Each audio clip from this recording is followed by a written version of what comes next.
नमस्कार और आज की बड़ी खबरों में आपका बहुत स्वागत है और मैं हूं आपके साथ निशा भारद्वाज। और आज के इस बुलेटिन में बात करेंगे अहमदाबाद विमान हादसे में एक और डेड बॉडी किसकी मिली है, बताएंगे आपको उड़ीसा और झारखंड सीमा पर आईईडी ब्लास्ट में एक जवान शहीद कैसे हुआ, दिखाएंगे आपको मध्य प्रदेश में आज से कैसे शुरू होगा बीजेपी का मेगा प्रशिक्षण शिविर और बुलेटिन के आखिरी में देखेंगे इजराइल ने कश्मीर को क्यों दिखाया पाकिस्तान का हिस्सा। लेकिन दिन भर की तमाम खबरों से पहले एक नजर सुर्खियों पर। एयर इंडिया हादसे की जांच रिपोर्ट 3 महीने में आएगी, बोले उड्डयन मंत्री।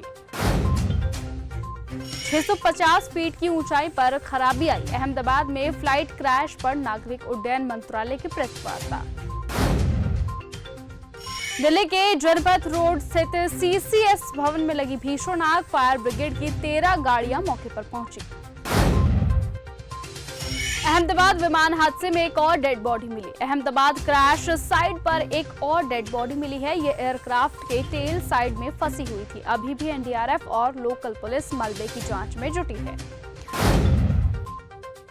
सुरक्षा बलों ने बरामद किया हथियारों का जखीरा, मणिपुर पुलिस, सीआरपीएफ, सेना और असम राइफल्स के संयुक्त अभियान के दौरान घाटी के 5 जिलों के बाहरी इलाकों से विस्फोटक और गोला बारूद बरामद किया गया है।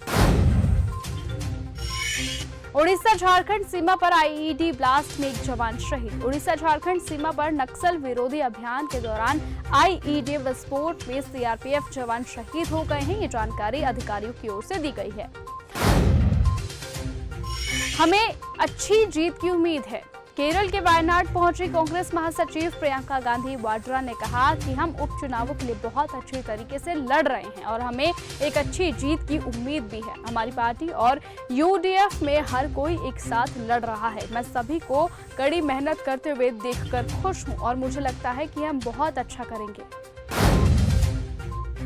आपने सरकार पर बोला हमला, आम आदमी पार्टी ने पानी की किल्लत को लेकर कहा कि ये देश की राजधानी दिल्ली के हालात है। इस भीषण गर्मी में जनता पानी के लिए त्राहिमाम कर रही है। कई इलाकों में 2 दिनों से पानी नहीं आया है, लेकिन मुख्यमंत्री रेखा गुप्ता और दिल्ली के जल मंत्री प्रवेश वर्मा को कोई फर्क नहीं पड़ता।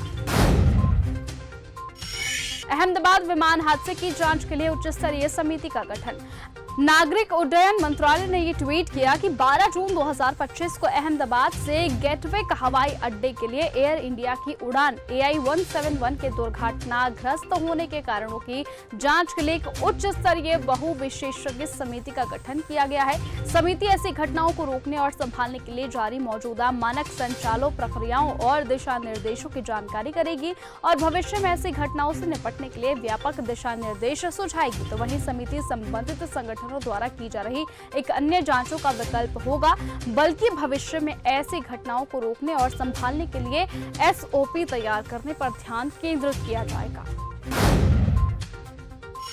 विमान दुर्घटना नहीं होनी चाहिए थी, कर्नाटक के मंत्री एस मल्लिकार्जुन ने कहा कि विमान दुर्घटना नहीं होनी चाहिए थी। ये घटना में कई लोगों की मौत हुई है। भगवान मृतकों के परिवारों को हिम्मत दे। जांच लगातार जारी है। ब्लैक बॉक्स की जांच के बाद ये पता चलेगा कि आखिरकार प्लेन में हुआ क्या था।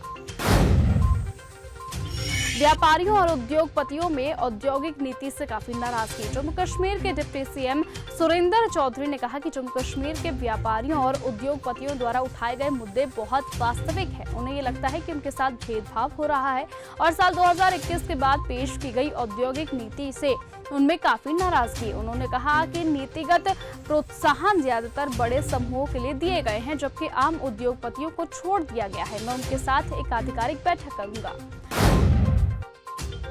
मध्य प्रदेश में आज से शुरू होगा बीजेपी का मेगा प्रशिक्षण शिविर।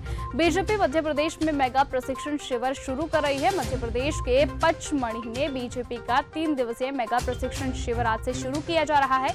इस प्रशिक्षण शिविर में पार्टी के सभी सांसद, विधायक, केंद्रीय मंत्री और राष्ट्रीय पदाधिकारी शामिल होंगे।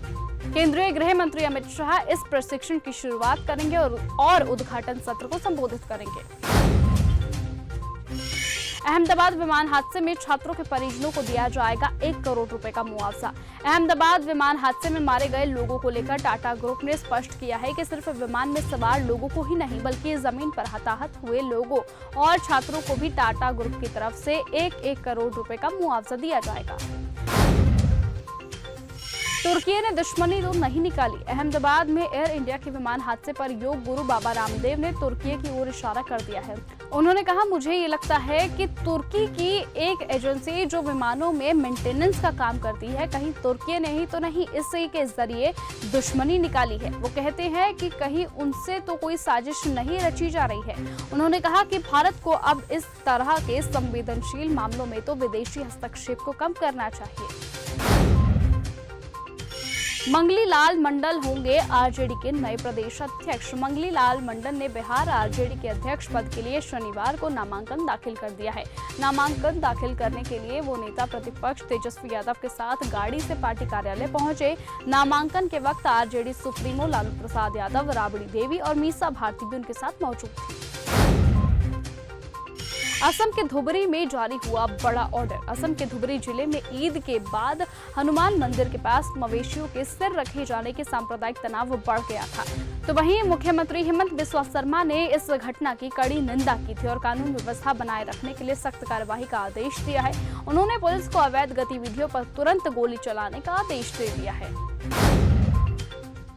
देश में 7,000 के पार हुए कोरोना के मामले। देश में कोरोना के एक्टिव केसों में लगातार इजाफा हो रहा है। इसके अलावा मौतों का आंकड़ा भी हर रोज बढ़ता जा रहा है। केरल सबसे ज्यादा कोरोना के एक्टिव केस पाए गए हैं और मौतें सामने आई हैं। तो वहीं अरुणाचल प्रदेश और त्रिपुरा ऐसे राज्य हैं जहां एक भी कोरोना का कोई एक्टिव केस नहीं है।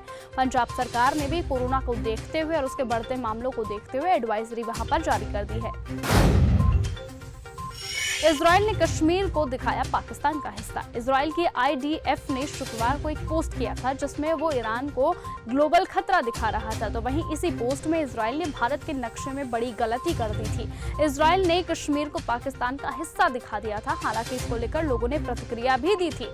वहीं एक्स पर पोस्ट शेयर होने के कुल 90 मिनट बाद IDF ने माफी भी मांग ली थी। तो फिलहाल आज के इस बुलेटिन में सिर्फ इतना ही। देश और दुनिया की तमाम बाकी खबरों से ऐसे ही जुड़े रहने के लिए आप बने रहिए और लगातार देखते रहिए न्यूज़ गंगा। नमस्कार।